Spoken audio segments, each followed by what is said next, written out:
How to use Google Lens on mobile phone. Hi everyone, I'm here to assist you today. Without any delay, let's jump right in. First, open Play Store and then search Google. Make sure you have updated Google to the latest version.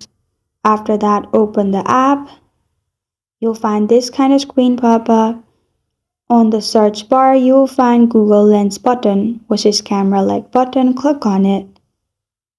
After that, you will be able to scan the objects. Simply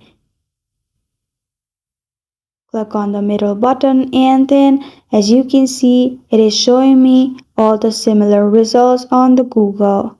You can also search homework in this way or any devices you want to purchase, as you will also find products.